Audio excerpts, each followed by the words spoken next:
Hi everyone, my name's Kate Viner and I'm a sociologist from the University of Sheffield.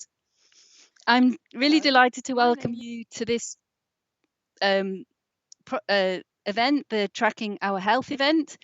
The event's going to showcase the Tracking Ourselves project, which was our research project on everyday practices of self-monitoring.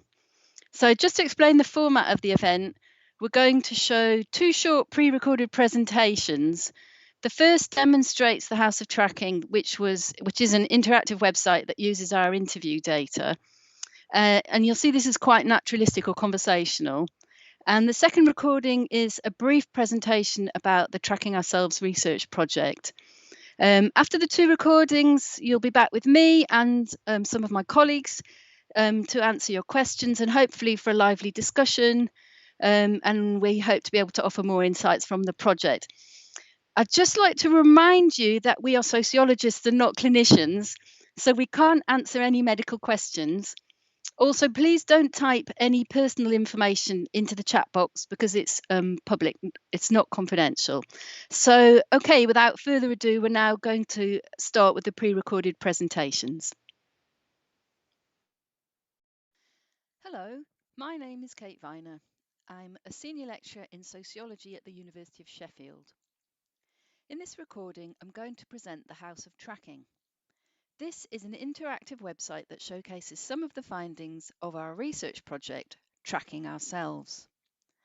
This research was funded by the Leverhulme Trust. The House of Tracking shows the different ways people integrate self-monitoring into their daily lives. I'm going to demonstrate how to find the website and how to navigate through the house. We've used actors to voice the words of our participants. These are verbatim quotes from the interviews we conducted. We've changed the names of the participants, so the ones that you will see and hear are not their real names. So the easiest way to find the House of Tracking is to put Tracking Ourselves into your search engine.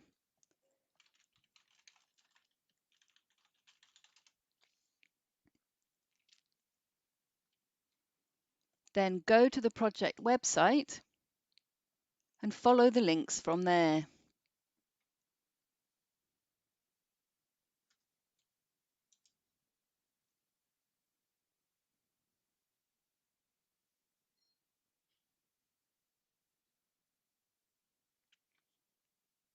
Once you've opened the House of Tracking, first you'll see a summary of the findings. If you scroll down,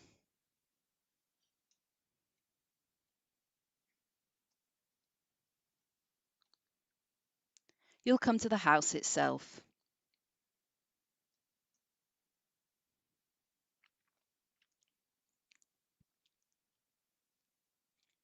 You'll see that there are clickable links here, the red dots, and that helps you to see what's happening in each room.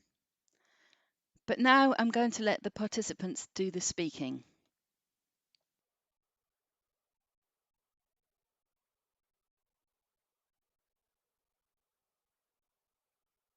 Mandeep explained how he checked his weight regularly over the last 4 years, using a set of scales that he and his partner had hiding under the cupboard in their bedroom. We asked why, and he explained. I think we put our scales there just because it's somewhere to put it. When we first got it, the kids had fun jumping up and down on it and standing on together and whatever. But they're not interested, and that's good because we don't want them to be particularly interested. They're 10 and 13. I mean, our 13-year-old is probably at the age where you start thinking a bit about that kind of thing, but again, she's not. I mean, weight is very specific measure, isn't it? Scales are a strange thing to have, really, because it's how you perceive yourself to a certain extent. The children haven't shown much interest in the scales. Mandeep, aged 44, participant who measures weight and BMI. Several of our participants explained how they wish to protect family members from self-monitoring. In particular, strategies were employed to protect vulnerable members of the family, such as children, from monitoring too young or being concerned with their health unnecessarily.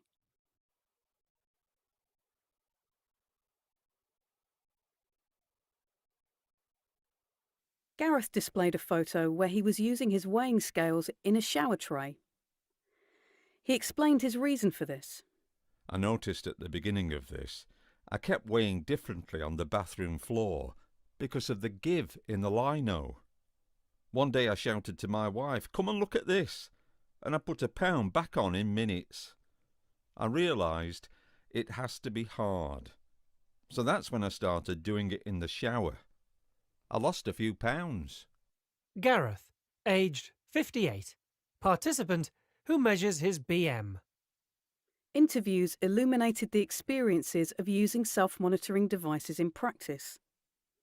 They revealed insights into the way devices work, as well as how people work out what is right or accurate.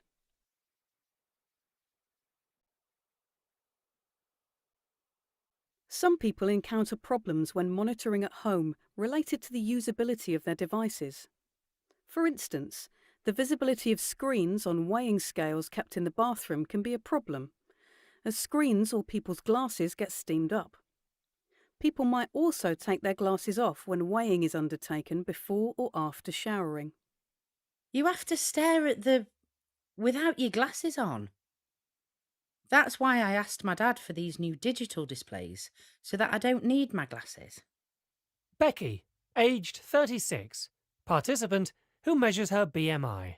Becky also noted having to get off the scales and bend down to read the screen, complaining about the short length of time the reading was on display.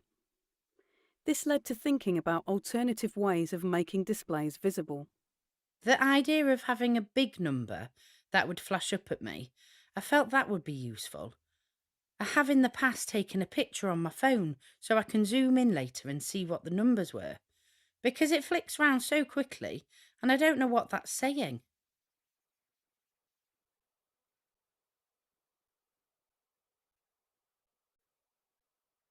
Andrea told us she had moved away from an app because it demanded too much attention. She used MyFitnessPal to record her calorie intake and had stopped recording her weight because she found she was getting obsessive about it. At that point, she told us she preferred to record her weight on a weekly basis in a notebook.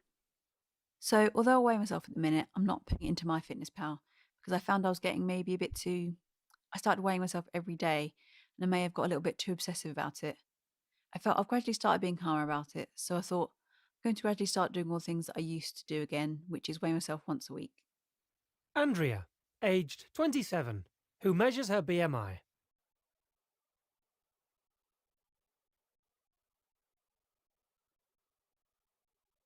We found that self-monitoring does not happen all the time.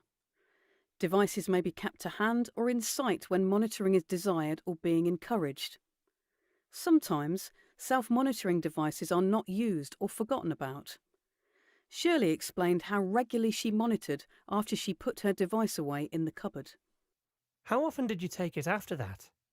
Oh, very occasionally, because I actually put it away. When I was doing it obsessively, it was on top of the table. When I got a bit fed up, it went underneath the table so I couldn't see it. And then it moved from there into the drawer. At that point, it wasn't seen and it could be forgotten. It went out of your face and out of sight and into the cupboard and out of mind. Shirley, aged 68, participant who measures BP and weight.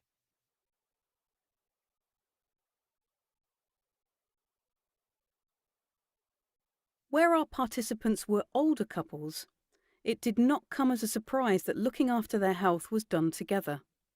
For example, Jane and Oliver were both in their 70s and had lived together for many years. Jane took blood pressure medication and had type 2 diabetes. Oliver was less concerned over his health until he had a stroke which left him with impaired movement. Together, they maintained their health with a weekly routine of helping each other. The doctor said don't get stressed about it.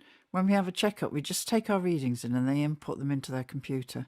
Oliver usually does it first and then he comes and reminds me that it's time to do our blood pressure. Well, normally you go shopping, don't you, about 10 on a Saturday, so I'll normally go and get it about 9-ish and do it then. Because Jane has to put the cuff on me, I can't do it because... And Oliver has to have it done on his right arm because of the stroke.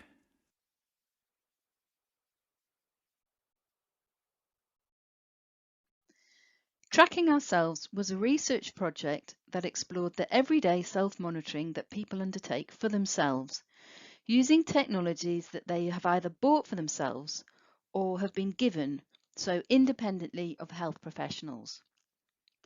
The project was funded by the Leverhulme Trust and was a collaboration between the universities of Sheffield, Sussex and Brighton. My name's Kate Viner and I was one of the lead researchers on this project. In this brief presentation, I'm going to talk about the background to the research, so what led us to undertake it, how we did the research, and then I'm going to make some observations about our key findings. There's now a huge range of self-tracking or self-monitoring devices that people can buy for themselves. The explosion in fitness monitoring and wearables over the last decade, like Fitbit and Apple Watch, has been quite remarkable, and this really seems to have captured public imagination. And the increase in self-monitoring, particularly in relationship to these kinds of wearables, is part of a narrative about the increasing role of self-care, which has been incorporated into NHS policy. But there are self-monitoring technologies with much longer histories. These often started life in the clinic before migrating to consumer markets. And there's a really surprising array of medical technologies that we can now buy for ourselves. These are widely accessible via sites like Amazon and well-known big retailers. In our research, we focused on two of these, blood pressure monitoring and BMI, so body mass index and weight measurement. We chose them because they're already well-established markets. In other words, lots of people already have these technologies lurking around at home. And they have a clear relevance for clinical work. This means that they blur the boundary between the home and the clinic to some extent. And that distinguishes them from fitness trackers, which have a much less clear or less established clinical utility. We wanted to understand why and how people self-monitor and what implications this might have for their daily lives and for the provision of healthcare. To study this, we did three main things. Firstly, we talked with some industry and commercial actors, looking at policy and marketing materials, and we tested out a range of devices to try to understand the different visions for how the devices should be used and the potential futures of these technologies. The image you see is from a project team meeting where we tested out devices and looked at instructions and packaging. The second and main part of the research was to interview people who self-monitor. We were interested to learn why and how people self-monitor, who and what was involved, how far this practice is sustained over time, and what do people do with self-monitoring data. So we undertook interviews with around 70 individuals or couples, and we asked some of them to participate in follow-up research, where we asked them to take photographs of some of the occasions when they self-monitored over a 6-month period. We then interviewed them again and used the photographs to help prompt the discussion and reflection. And in the last part of the research, we talked with primary care professionals about their experiences and their views of their patients' self-monitoring. Finally, I'd like to offer some reflections on our key findings. Firstly, While the idea of self-tracking might be seen as an individual practice, particularly when it's associated with fitness tracking devices, we found self-monitoring can be shared. Partners or friends sometimes monitored together, sharing devices and compiling results together. They might also encourage each other, offering help with acquiring or using devices, or offering help with keeping records. At the same time, people might seek privacy when they don't want other people to know about their monitoring. And this might be because they think that other people will judge them, or because they want to protect other people from worrying about them. People showed their care for each other by treading a fine line between respecting their loved ones' privacy and autonomy to either monitor or not monitor, but also showing care or concern for their loved ones' health. We also found that where devices are used and stored can mediate engagements with self-monitoring. Sometimes people place devices near to hand or visibly, and this can act as a reminder to monitor. It can also be seen by other people as an invitation to have a go. When devices are stored away, this can signal an end of engagement, or a wish to preserve one's sense of self, avoid other people's scrutiny, or protect them from engaging with monitoring. We also found that people keep records in diverse ways, using paper, computers, the memories that come in the devices, using apps, or keeping track in their heads. We also find they don't necessarily record all the readings that they take, but they might be selective about what they record. And although apps might be seen as the way forward and paper as somewhat old-fashioned, in fact, people might move between these, and paper records had advantages in some situations. We think that all of this has implications for ideas about data sharing beyond individuals. And as a final point, clinicians sometimes invited patients to self-monitor blood pressure, but they were concerned that managing this might demand a lot of their own time and their patients' time, and they saw this as potentially burdensome. A key point was how to manage all the data that their patients produce. The idea of the seamless integration of patients' own self-monitoring into their healthcare seems a quite distant prospect. Hi, everyone. So I think we'll just introduce ourselves. So this is the research team. So we're just going to introduce ourselves very briefly and then open this up for any of your questions. So I think I've introduced myself at least 3 times already, but I'll just say it one more time.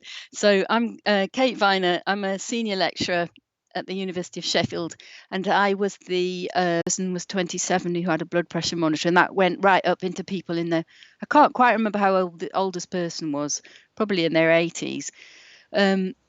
But in terms of kind of other bits of kit that they had, I was really interested actually that yeah, probably you're right. The question is right that, you know, things like Fitbit, Apple Watch, those kinds of things probably were more younger people or middle-aged people, but I was really surprised the number of older people who told me that they'd got step counters. That was unexpected for me. Yeah, Ros, do you want to speak to that? Yeah, I suppose anyone who's searched smart blood pressure monitor will be quite surprised by the things that they can see. There is a market for very expensive, very clever blood pressure monitors that can connect directly to your phone. So if you think about sort of, you know, your standard blood pressure monitor, it's like a plastic wedge and a cuff. The very smart ones are, you know, they're all just on that cuff there, and very, very expensive and very clever looking. I was anticipating that we might see a couple of people who thought to spend £200 on one of these blood pressure monitors. That's around what they go for, but nobody had. The person who had the the smartest blood pressure monitor that I can think of, you know, the most technologically advanced one, was I think the oldest person who I interviewed for the study, who was a gentleman in his 80s, who had a blood pressure monitor that connected via USB to his laptop. And he was steadfastly uploaded data from his blood pressure monitor every few days, and had a look through the proprietary program that came with it to observe his averages over the week before. And he'd taken it upon himself to buy that from the internet. And I was surprised, and I think I had to check myself there. Why would I anticipate it would be the younger person that would have such a device? But he obviously felt a need to do it. When it comes to other things like Fitbits, although it wasn't necessarily the focus of the project, if I saw one on somebody's wrist, I would always ask them. And I think an important thing to note there is that is the cost of these devices. You can actually get very cheap versions of these devices online as well. And the number of people I saw who'd bought one or had one bought for them as a kind of a stocking filler, as it were, because they're very cheap, maybe £20 for quite a few people. So there was a diversity of people using a range of devices, even though we just focused on scales and blood pressure. Catherine, have you got anything you want to add? No, I think that's, covers it. Okay, so we have another question, which is, did participants mention that devices might be encouraging obsessive tracking? That's a great question. So I think we had lots of stories about where the word "I became obsessive" came up in the interviews, and people talked about how the different ways that they manage that themselves. So certainly, I certainly in the interviews that I conducted, I certainly encountered people who said they'd become obsessive about doing their blood pressure monitoring, and then realizing that it wasn't helping or doing anything, and then sort of backing off from it.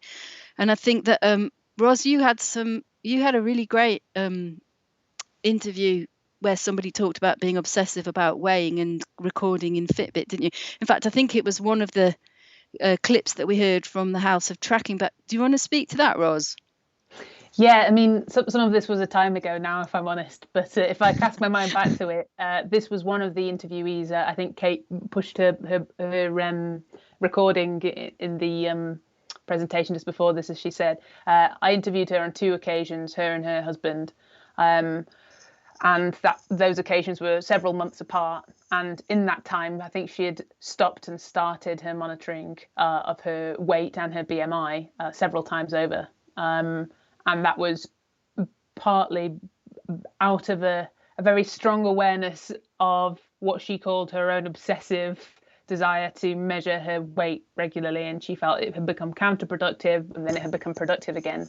And actually, I think that narrative of obsessive to productive to obsessive again is actually quite familiar for a lot of us. And in many ways, I suppose the project wasn't necessarily just about thinking about whether it became compulsive for people, but how the meanings that people attached to those practices shifted over time and in relation to different moments or biographical events in their life as well. Does that make sense, Kate? Yeah. Do you want to just speak to that a tiny bit more when you're saying relating to these sort of biographical moments? Have you got an example in mind? Just going back to that person there that I mentioned, I think when I first met her, she'd just come out of an episode of weighing with the ambition to lose weight for her wedding, and then on the other side of that, she had paused that kind of that process because her project wasn't the same anymore, and then obviously it had picked up again, as I recall, for a different purpose. Okay. So we have another question, if it's okay to move on. So this is a difficult one. So did the research participants feel empowered by being able to monitor their health themselves? I don't know if anyone wants to have a go at that. That's the sort of question that I really struggle with. Does anyone want to help me here with, did the participants feel empowered to be monitoring their own health? I think Sorry, I can have a go. Yeah, I go think go for it. Yeah. it really varied, didn't it? And some people, and there were these certain people who had Excel sheets who seemed to feel that monitoring was knowing, and knowing gave them a sense of control over something that essentially they didn't otherwise know. And these sheets were, could be quite important. Maybe they weren't printed out, maybe they were printed, but they had this feeling of, oh, I can see this and I've got my own information about something. That's helpful. And some of those people would use those printouts, that information, in discussion with clinicians to kind of take back a bit of control in the discussion with the clinicians. So it was definitely a feature for some people that showing a normal blood pressure or a declining blood pressure could be used to argue against medication that had been proposed in the clinic. So that was very interesting.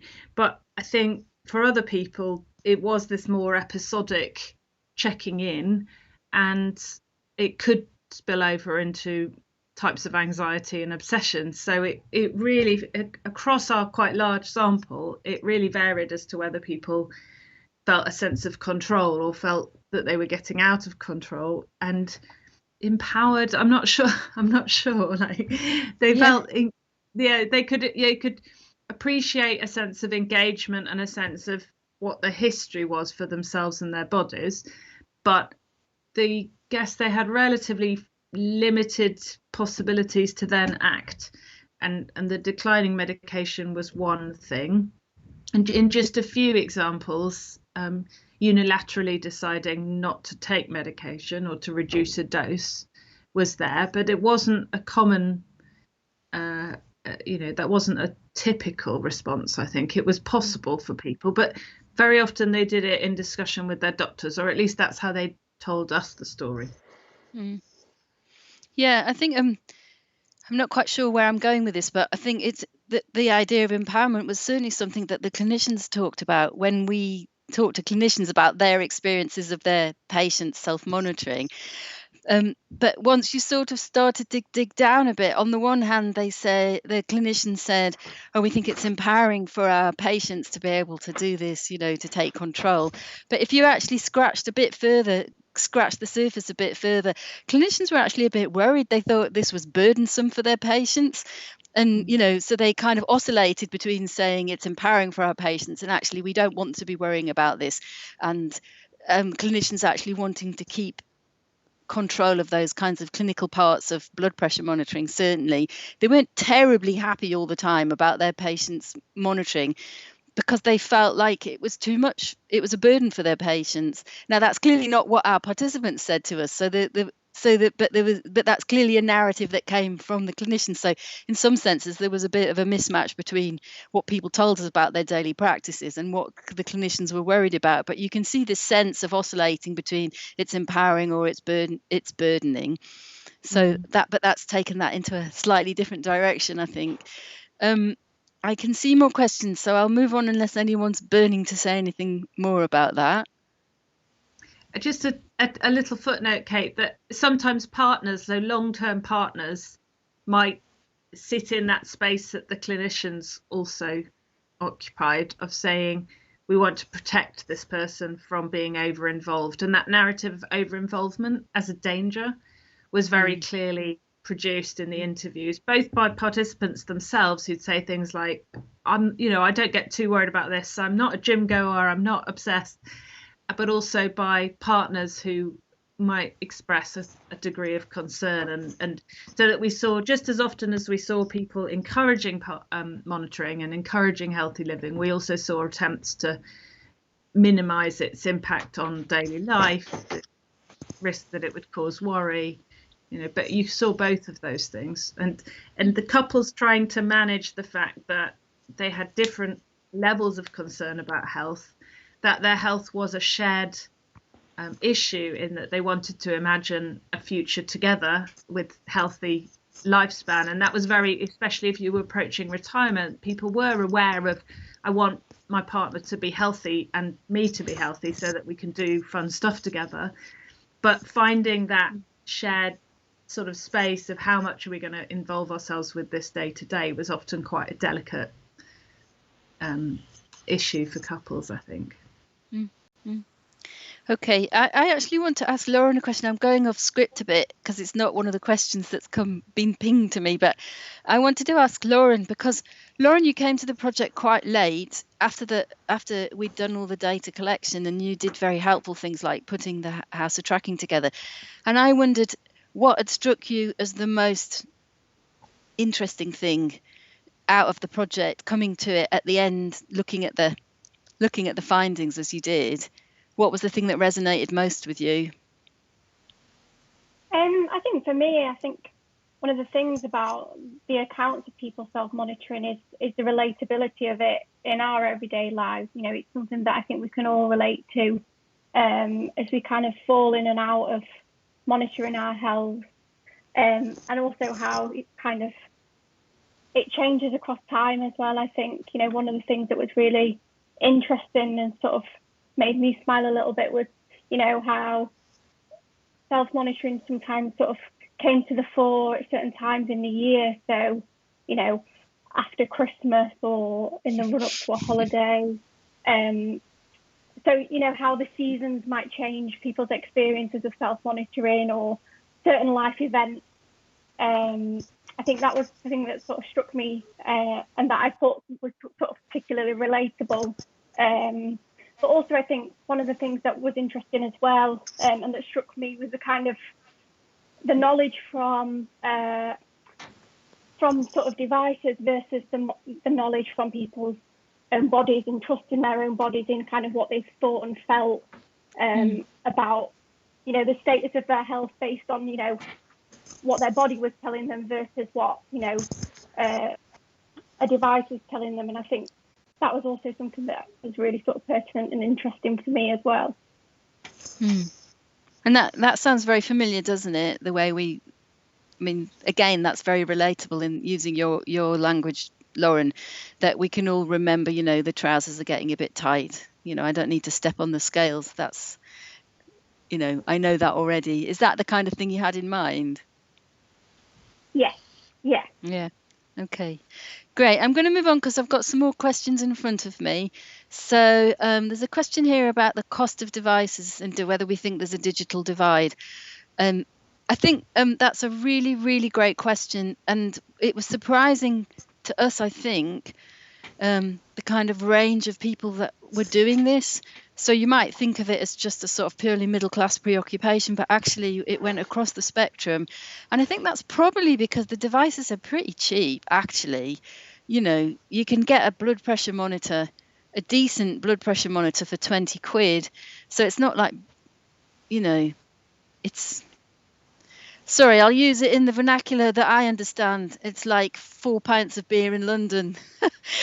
So if you can afford 4 pints of beer in London, you can afford a blood pressure monitor. And basically, you can see, you know, sometimes you might get offers. So you might get one for a tenner. So kind of the entry point is not really a bar for these kinds of technologies, I don't think. It possibly might be for the sort of slightly more whiz-bang kinds of bits of kit. I don't know. What does everybody else think? Well, we one of the first papers that came out of this project was an analysis that we undertook of the market of smart blood pressure monitors and weighing scales, which can be more like, to use Kate's vernacular again, 400 pints of London beer as opposed to 4 pints of London beer. Yeah. So, you know, if Kate had asked what the most humorous thing to happen in the project was when we discovered that one of these weighing scales, as well as telling you your weight and your BMI, your bone density, and various other metrics about your body, would also tell you the weather. Which was a remarkable thing. So it would basically sync up to your Wi-Fi. It had its own connection to the Wi-Fi in your house and would tell you the weather on a given day. Why you would want to use that? Is, you know, so you tell us, and feel free to put something in the chat bar. But you know, we did interview people who work at companies that design all of the different kinds of monitors that you might see on an internet page if you search blood pressure monitor, be it smart and less smart. And you can talk about digital divides, but as I said earlier, the smartest blood pressure monitor we had was of somebody that perhaps demonstrating my own biases and expectations here was somebody who I least expected to have the skill set to do it. But I was wrong. And then, very often the younger people that we engage with as part of this project had some of the cheaper devices, the least smart devices. So there are questions there about whether there is a divide, whether that's the most useful way of thinking about the sort of the mosaic of different purchasing patterns of the people that we interviewed and what leads them to do it. Because of course, if you've got maybe 40 quid to spend and you're really worried about your blood pressure, you might choose to spend it all on a blood pressure monitor, or save up for one, or ask for one for Christmas, and it might lead to you having a nicer one than perhaps you would have bought for yourself, right? So there are certainly questions there about that. But you'd be surprised by the clever marketing that they use on these devices. They're I wanted to buy one by the end of the project. So I'm just going to come back on the digital divide question. Actually, one of the really interesting things that came up when we talked to clinicians, so we the focus groups that we did with GPs and practice nurses, was some of them talked about that they would help their patients identify the right kind of blood pressure monitor, or provide advice. If a patient says, I'd like to buy a blood pressure monitor, they might provide help. But we specifically did some focus groups with clinicians who work in deprived areas, and their response was a bit different. They might say something like, I would ask them if I thought they needed to take their blood pressure at home, I would ask them if they knew anybody who'd got a blood pressure monitor who could lend it to them. So rather than suggesting that they might buy one, there's more of a kind of sharing, I guess, a kind of sharing economy that they were tapping into. And that was the most, I mean, in terms of, inequalities and the digital divide, that was actually the most striking thing for me about that's the only and most striking thing that was said to me about that kind of topic. So does anyone have anything more to say on that? I've got more questions in front of me. Any more comments on the digital divide before I move on? You're all happy. Okay, so this is a nice question. What's the most memorable part of gathering the research data? So what was the most memorable part of the data collection? Okay, my most memorable part of data collection was going with Roz to interview a woman, an older woman. It was the first interview that we'd done on blood pressure monitoring. It was a really interesting interview, and at the end of it, it was plum season, and she had gazillions of plums that she'd just been harvesting, and she sent me and Roz home with a bag full of plums each because she was desperate for us to take them away. And that it just made me realize again that being interested in gardening and vegetables and allotmenting can only stand me in good stead when I'm doing research, because I can always come into contact with people who want to make nice with me over vegetables. So that's I guess that's one of my most memorable stories. I'll pass on to Roz, because you did a lot of the data collection. I have a quite distinct memory of being sat in between a couple interview, showing them the photographs that they had taken for the project in the follow-up interview. And they were both essentially arguing with one another about the about whether the photographs evidenced or did not evidence like an obsessive practice on the wife's part, or perhaps a complete under engagement with his health on the husband's part. And it almost felt at times as though I was sort of sat in the middle of a domestic, and I didn't really know what to do. But obviously, and it was in good faith. Obviously, they were having this conversation and were comfortable to have it around me. But it certainly demonstrated the as Kate says, and there's another paper in the project that Catherine led on demonstrates, the way that these practices are woven into people's relationships and their commitment to one another, the caring practices and things like that. So although quite humorous, it also really illuminated something quite central that came out of the project for us, I think. And I didn't do that much data collection, but that from this moment, the privilege of being able to go into people's homes and do couple interviews where they were willing and listen in and occasionally get drawn into those kinds of dynamics, because I think, here in the pandemic, we're all missing that human contact for data collection. And you get some things on Zoom, don't you, and some things not so much, but seeing and being with a couple in their living room or going with someone to the bathroom just feels like another world right now.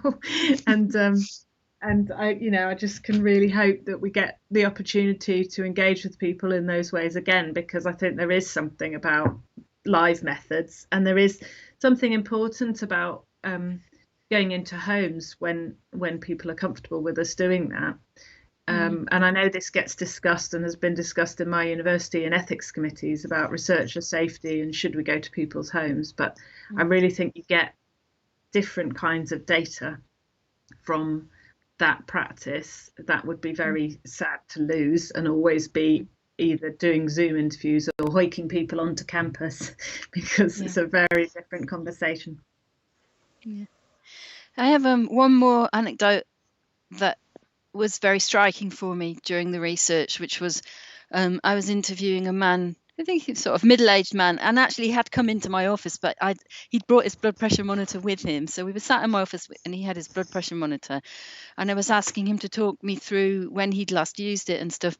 And I don't think he really realized it had a memory in it, and then we worked out that the thing had a memory maybe of 20 or 30 readings, and he went through and he said, oh, that's me, that's my wife, that one's me, that's my wife, oh, that's when we all had a go, that's me, that's me.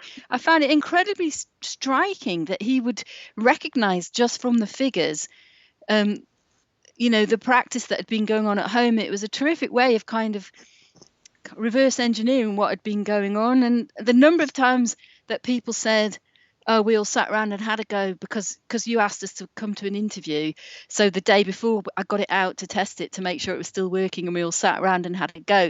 So when we went through the memories together, the first three or the last three in the memory were always the participant, their partner, and maybe some random other member of the household who all sat around and had a go. And then if you went slightly further back, you would get to their readings. But it's just the way it was. I suppose what I'm saying is the way that it was so much part of unspoken knowledge that he would know, this is my reading, that's her reading. That was very striking for me. Okay. Two questions, both really nice ones. I'll start with this one. Has the project changed your own tracking behaviours?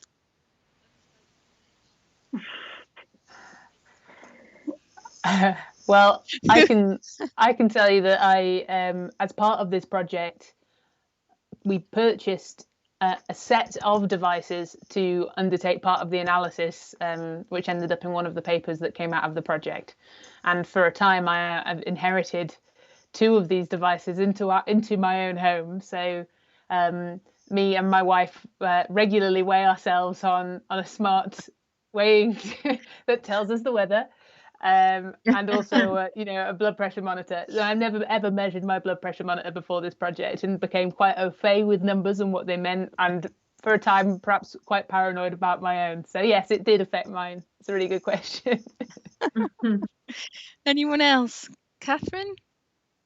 I don't measure any of the things we studied, but I realised my relationship with one of these watches changed because of the kinds of research we were doing. So I became quite aware of, trying to work out what the heart rate meant and relating that to other things. So yeah, sort of sense of how involving it could be. Yeah.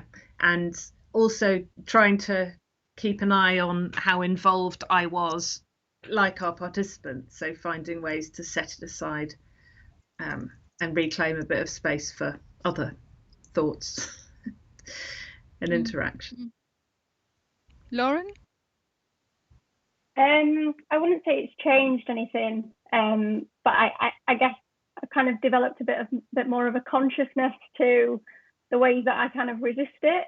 So, you know, those kind of accounts where, you know, you might not like what you see, so you decide not to do it, or you decide not to, you know, enter data because you don't like it. I think that's definitely something that, you know, I can spot in my own practices, or, you know, moving the scales around in the bathroom, depending on sort of how level the floor is. You know, that's definitely something that I can relate to in relation to my own bathroom. So I wouldn't say it's changed my practices, but yeah, there's a consciousness of and a relatability of the things that other people have said, and how that relates to kind of my experiences. Yes. Okay, so we apparently have time for one last question, and the question was, is there much evidence that the devices changed lives or really helped to make noticeable long-term health benefits? Which is quite a big question to do in the last minute. So I think I'm going to try and have a go at giving the short answer to this. I think for some people, very much was part of a long trajectory of change in one way or another, and it had made very noticeable differences. So the couple that Ros was talking about, who she felt in the middle of, my memory of that is that the woman of that couple had lost a lot of weight and started running, and it all started with her feeling that her blood pressure was rather high, and so her fitness changed a lot. For other people, you know, their interests came and went, you know, so they just put the device away and ignored it. So I think the short answer to is there any evidence that it changes lives? I think it really depends on why people are doing it in the first place, as to how much they stick with it and what kinds of changes happen. Don't know if anybody wants to add anything to that.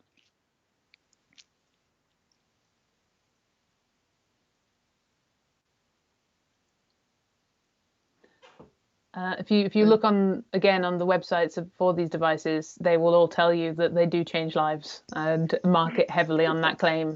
But as Kate says, you know, although we, you know, the kind of research that we undertook couldn't necessarily evidence that, and we didn't seek to evidence that in any way, there is a suggestion, thinking what we have learned from the project, that the device is in tandem with a set of practices that change over time and in relation to people's lives, obviously have some material relation to the way their lives change and the directions they decide to take with things and the projects they decide to engage in, as Kate says. Okay, so I think I have to wrap up now. So I'd just like to thank Lauren, Catherine and Ros for your contribution. Thanks a lot. And also thanks to everybody who's been watching, listening, joining in, asking questions. And apparently there've been some technical problems, so I'm really sorry about that. Apologise for that. And to let you know that this recording will be available to view after the event for another 10 days. So thanks everybody for your contributions. Thank you. Thank you. Thank you.